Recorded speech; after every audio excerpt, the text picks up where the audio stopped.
Terima kasih Anda masih bersama kami di Political Show dan kita akan langsung bergabung dengan teman-teman Himpunan Mahasiswa Hubungan Internasional Universitas Pembangunan Jaya Veteran Jakarta yang Universitas Pembangunan Nasional Veteran Jakarta yang sudah hadir di studio CNN Indonesia. Silakan perwakilannya siapa?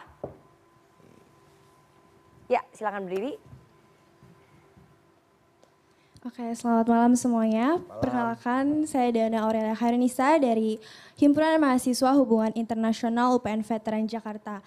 Pada kesempatan kali ini saya memiliki pertanyaan. Sebelumnya tadi kan juga sempat dikabari bahwa PDIP masih belum benar-benar resmi mengusungkan pasangan Cagup dan Cawagup. Tapi juga tadi diberitakan bahwa Pak Anies Baswedan akan dipasangkan dengan Pak Rano Karno.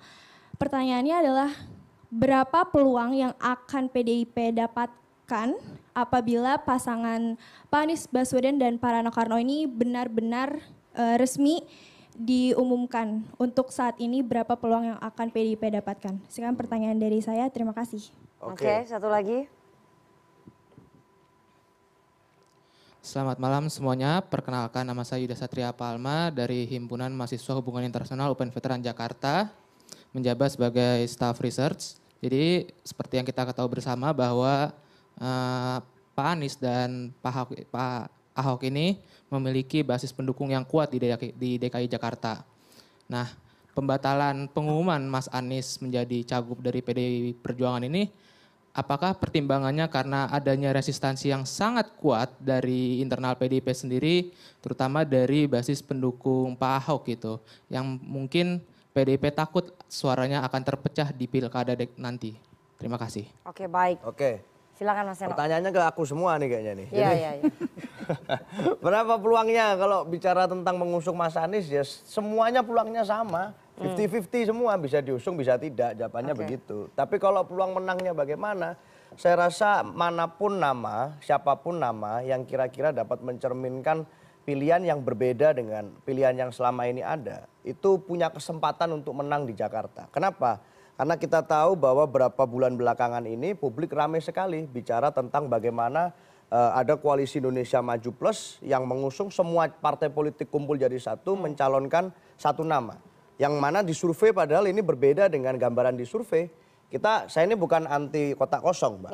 Jadi bisa jadi di daerah lain itu pada saat ada calon yang sangat kuat, itu membuat orang lain enggan untuk maju sehingga hanya tinggal mengerucut ke satu nama. Tapi Jakarta ini beda case. Jakarta ini namanya sangat kompetitif, tapi kok yang muncul hanya satu. Nah, masyarakat mengkritisi, lalu muncul calon independen. Calon independen bermasalah juga, ada KTP dicatat dan sebagainya. Sehingga yang menjadi antitesis dari pasangan itu saya rasa punya kesempatan untuk menang dengan melihat bagaimana nilai kritis masyarakat Jakarta terhadap peristiwa politik akhir-akhir ini. Nah, pertanyaan kedua tadi tentang apa tadi? Apakah kemudian penolakannya itu dari pendukungnya dari Pak pendukung. Ahok sehingga khawatir PDI Perjuangan bahwa ini suara akan terpecah? Ya, terima kasih. Jadi kalau di PDI Perjuangan saya rasa saat keputusan itu diambil semua tegak lurus.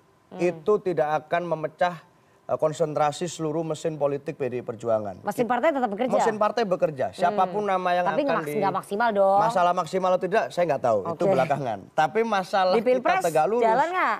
Jalan, buktinya suara Mas Ganjar dan Pak Mahfud, itu kan mencerminkan suara partai. Jadi memang secara konsep bekerja tegak lurus, saya rasa kita bekerja. Tetapi nanti tentu saja Jakarta adalah daerah yang sangat multivariabel kompleks, sehingga kami mendengarkan juga suara dari macam-macam. Seperti yang saya bilang tadi, belum tentu 1 tambah 1 sama dengan 2. Belum tentu pendukung PDI Perjuangan plus pendukung Pak Anies itu sama dengan pendukung PDI Perjuangan plus Pak Anies. Nah, ini yang harus kita hitung dengan cermat. Ada variabelnya, jangan-jangan ada yang kurang dari sini, ada yang nambah dari sini.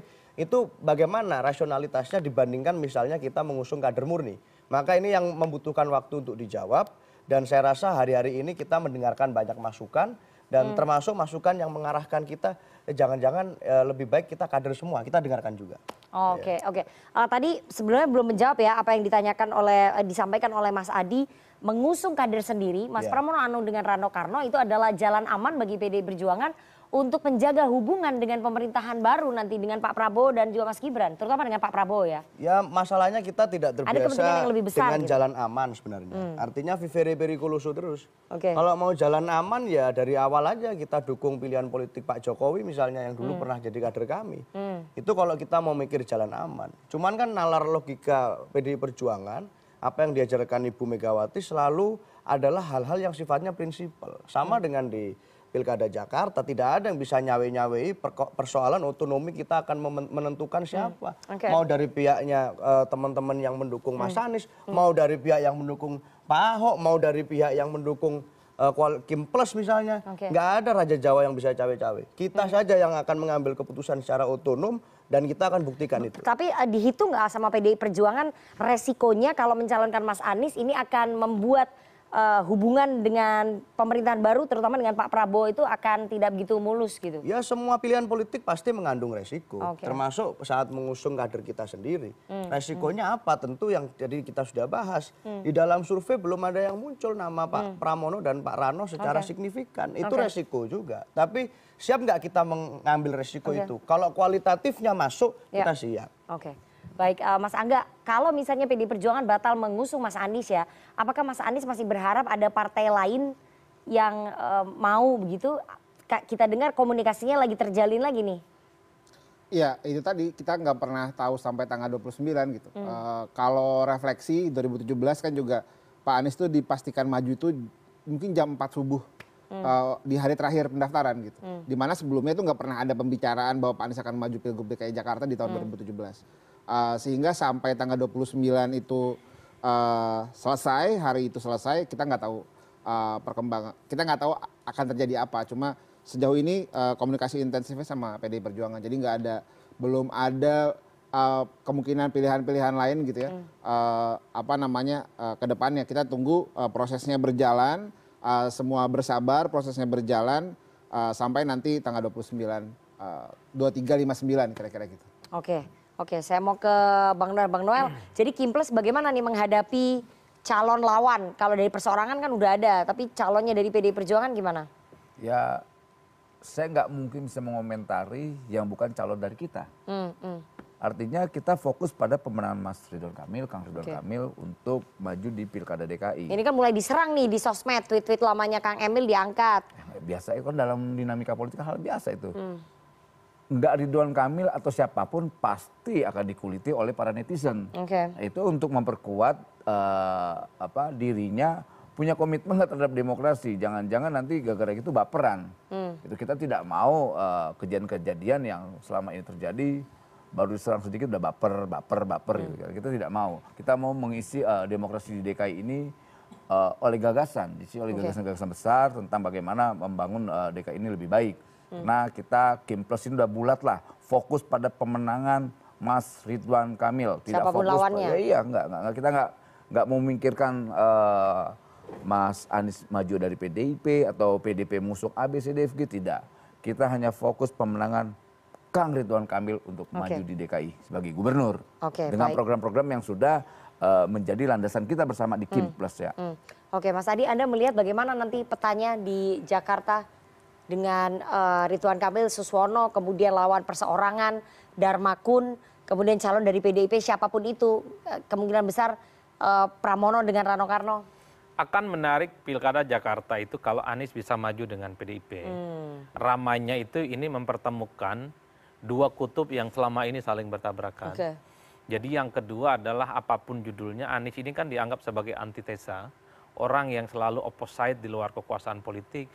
Dan tentu kalau bicara Anies, kalau terpilih jadi gubernur, dia akan disebut sebagai ancaman. Tapi ingat, orang hanya melihat Anies ini ancaman bagi pemerintah dan kekuasaan.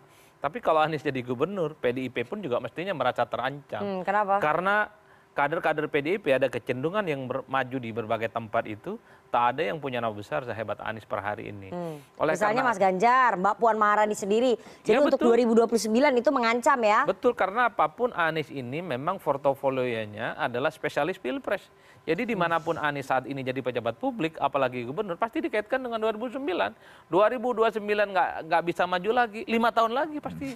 Jadi kartu politik Anies itu di situ aja. Jadi dalam komunikasi politik secara umum, banyak orang terganggu dalam konteks ini. Oleh karena itu ada siklus 10 tahunan. Ini bagi pendukung Pak Anies Baswedan dan Pak Anies. Dulu orang masih mendengarkan argumen-argumen survei, orang yang kuat elektabilitasnya ada kecenderungan dikerubungi oleh partai. Sejak 2024 ini, survei itu cenderung dianggap variabel nggak penting. Yang penting itu adalah elit, demokrasi mereka yang menentukan. Inilah yang saya sebut bahwa ke depan rasa-rasanya oligarki akan menjadi penentu segala-galanya soal siapa yang bisa bertanding ataupun tidak.